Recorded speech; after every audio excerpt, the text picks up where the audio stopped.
Everyone, good morning. এখন বাজে ঘড়িতে কিন্তু প্রায় বেলা 11টা, আর আজকে হচ্ছে সানডে। এখন থেকে আমি আমার ব্লগটা শুরু করছি। তো welcome back to my blog. আর যারা আমার ব্লগ ভিডিও দেখো এখনও পর্যন্ত আমায় সাবস্ক্রাইব করোনি, তো প্লিজ আমার চ্যানেলটিকে সাবস্ক্রাইব করে আমার পাশে থেকো, আমি কিন্তু প্রচণ্ড খুশি হব। তো চলো আজকের ব্লগটা এখান থেকে শুরু করি। আজকে কিন্তু বাইরে প্রচণ্ড রোদ, জানো তো আজকে সেই কীরকম রোদ, ঠিক পুজোর আগে ভাদ্র মাস করে যখন আমরা জামা কাপড় রোদে দিই সেই তেমন একটা ঝকঝকে রোদ, ঠিক সেরকম রোদ কিন্তু আজকে উঠেছে। আর হালকা একটু হাওয়া দিচ্ছে, যখন মাঝে রোদটা মানে চলে যাচ্ছে তখন কিন্তু মাঝে কিন্তু আবার দেখছি হালকা হাওয়াও দিচ্ছে। তো আর তো বেশি দিন নেই, পুজো তো প্রায় চলেই এলো। এবার জামা কাপড় রোদে দেওয়ার ব্যাপার, তার সাথে ঘর পরিষ্কার করা, তার সাথে কেনাকাটা তো রয়েছে। তবে আজকে কিন্তু তোমাদের একটা জিনিস দেখাবো, সেটা হচ্ছে একটা শাড়ি দেখাবো, যেটা কিন্তু মা আমাকে রিসেন্টলি এই মিনিমাম 2 সপ্তাহ আগে আমাকে দিয়ে গেছে। সেটা তোমাদের শেয়ার করা হয়নি, সেটা তোমাদের অবশ্যই দেখাবো। আর আজকে তো সানডে, আজকে সানডে বেসিক্যালি সবার বাড়িতেই কিন্তু মাটন বা চিকেন হয় না, তবে আমাদের বাড়িতে আজকে মাটন বা চিকেন নয়, কারণ আজকে 2 দিন আগেই কিন্তু মাটন হয়ে গেছে। তো আজকে ভেবেছি আজকে ডিমের ঝোল করব, তো ডিমের ঝোল চাপিয়ে দিয়েছি রান্না করে।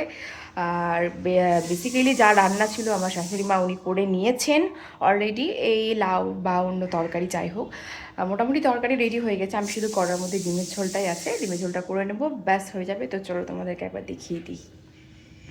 সত্যি বলতে পুজো প্রায় চলেই এলো, আর কদিন হয়তো হাতে গোনাগুনতি কটা দিন, কম বেশি সবাই কিন্তু এখন থেকে, সবাই নয় মোটামুটি কিছু কিছু মানুষ এখন থেকে কেনাকাটা শুরু করে। তার মধ্যে এক দলে রয়েছে আমি।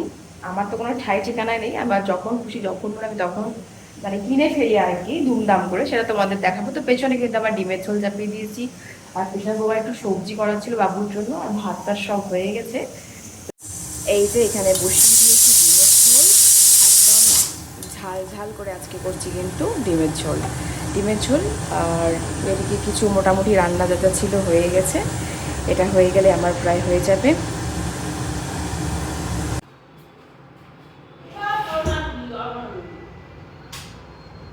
আজকে অনেক বাসন ধুয়ে নিলাম, মহাবলী মাসি বলছিল অনেক বাসন, অত বাসন ধোবো না, শুনতে পাচ্ছিলাম বলছিল আজকে অনেক বাসন ধুয়ে নিয়েছি, নাইলে আবার মাসিদের বাসন মাজলে আবার তখন মুখ ভার হয়ে যায়। করোনা রোগী একটা নির্দিষ্ট হাসপাতাল বা নির্দিষ্ট জায়গা করা হয়েছিল নিশ্চয়ই করোনা পেশেন্টের জন্য। হ্যাঁ, সেখানে শুধু করোনাই থাকবে বটে, তো নইলে তো বাকি যারা থাকবে তাদের সবার করোনা হয়ে যাবে। যেই যেই বোলপুরের দুর্গা পুজোটা পার হলো সেই ভুরি ভুরি করোনা, এই পুজোর প্যান্ডেল বন্ধ করে দিল, তারপরে মিশন কম্পাউন্ডে করোনা বেরিয়েছে। ওরে বাবা, সেই আমরা ঠাকুর দেখতে বেরিয়েছিলাম, দিয়ে রাস্তাতে ঠাকুর দেখতে বেরিয়েছিলাম, হঠাৎ করে ফোন করে বলছে বাবা তোরা চলে আয়, আর দেখতে হবে না করোনা বেরিয়েছে। চলো এখন আমার ঘরটা পরিষ্কার হয়ে গেছে, বাজছে ঘড়িতে প্রায় 1টা, সকাল থেকে বুঝতে পারছো একটু খিচিবিচি রয়েছে। দিয়ে খিচিবিচির জন্য আর হয়ে ওঠেনি সকালবেলা, আজকে ওর শরীরটা ভালো ছিল, একটু ঘুমোচ্ছিল, দিয়ে ঘুম থেকে উঠলো, আমাকে বললো জল খাবার করে দাও, আমি বেরিয়ে যাবো, যেহেতু ওর কাজ আছে। তো আমি এতক্ষণে আমি ঘরটা পরিষ্কার করলাম, বাবুকে স্নান করালাম, দেখতে পাচ্ছ মানে ঘড়িতে প্রায় কিন্তু বেজে গেছে 1টা। এবার যাবো স্নান করবো, ওকে খাওয়াবো, আর এদিকে আমি অলরেডি পুরো ঘেমে চুর। তুলে রাখো ওগুলো সব, যেখানে ছিল যা ছিল তুলে রাখো, আমি কিন্তু রেগে গেছি প্রচন্ড। যাও, আর তুমি দেখো সব নামাক, তুমি দেখো খাবো, খিদে পেয়েছে তা না সেই। এখন বাজছে বিকেল 5টা, তো মাঝে ভিডিও করব খেতে বসে, মানে পুরো মাথা থেকে বেরিয়ে গেছে, ভুলে গেছি, মনেই নেই ভিডিও করার কথা। এখন একটু দেখছি প্রায় ঘুমতে বাজে 6টা, ভাবো তাহলে কি অবস্থা। তাও ঘুমটা ভাঙলো, তার কারণ বাইরে মাসি এসেছে বাসন মাজতে, সেই জন্য ঘুমটা ভাঙলো, নাইলে আমার তো ঘুমই ভাঙতো না। বাবু উঠে গেছে, তো চলো বাবুকে রেডি করে দিই। বাবু, বাবুকে আজকে টিপ পরিয়ে দিয়েছি গোল, আর পাশে সাদা সাদা সাদা করে টিপ পরিয়ে দিয়েছি না বাবু। বাবু টিপ পড়েছে যে মাঝে লাল আর পাশে গোল গোল গোল গোল।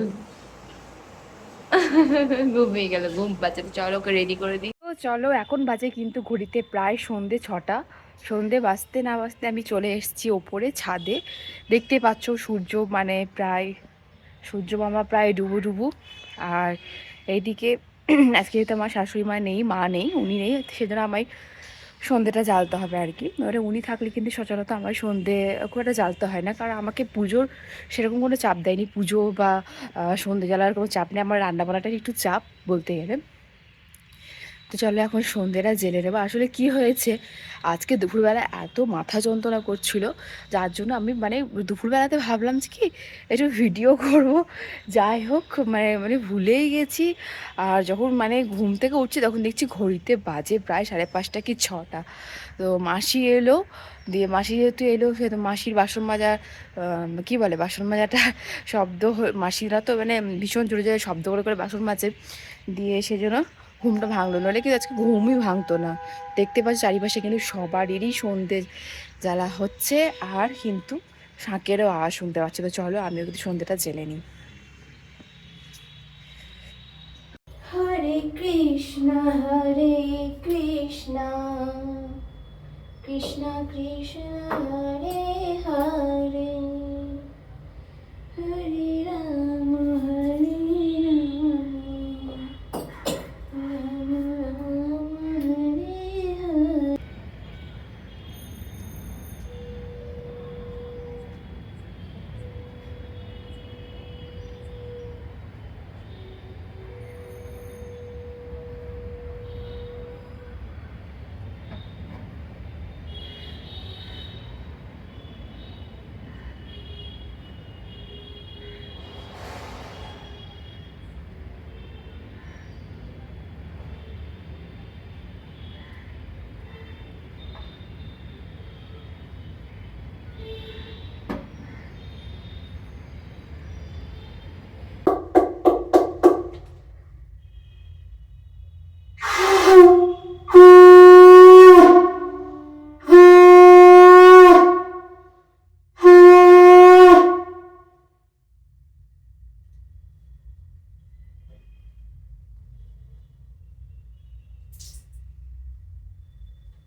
সন্ধে দিতে এসে প্রচণ্ড ঘেমে গেছি। আমাদের ঠাকুর ঘরটা এত গরম, সে বীভৎস গরম যাকে বলে। সন্ধে দিতে এসে পুরো ঘেমে গেছি, এক সাইডে পুরো ঘাম বেরিয়ে গেল।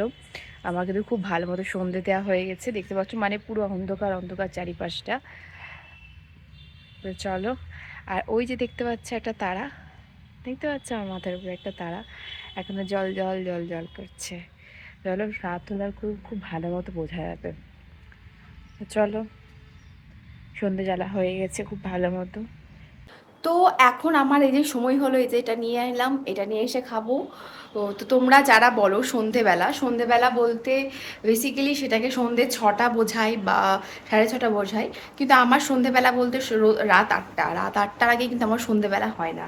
যাই হোক মানে আমার প্রায় রাত 8টা মতো বেজে যায় খেতে খেতে আর কি। তো দেখতে পাচ্ছ পেছনের কি অবস্থা, কারণ বিকালবেলায় বললাম যেহেতু মানে বাবুকে ঘুম থেকেও তুলেছিলাম, আর তার মাঝে আমার একটু উঠতে দেরি হয়ে গেছিলো আজকে, যার জন্য উঠে উঠেই চলে গেছিলাম সন্ধে জ্বালতে। তো সেই জন্য আর বিছানাটাও পরিষ্কার করা হয়নি। তো এখন এটা খাবো, বিছানা পরিষ্কার করব, বাবুকে পড়তে বসাবো, তারপর কালকে হচ্ছে বাবুর স্কুলের হোমওয়ার্কগুলো করাবো। তো চলো আজকের ব্লগটা এতটুকুই। ভালো লাগলে অবশ্যই আমার ব্লগটি লাইক করো, আর তার সাথে শেয়ার করে দিও একটু, তাহলেই হবে। তো চলো আজকের মতো tata bye bye, good night.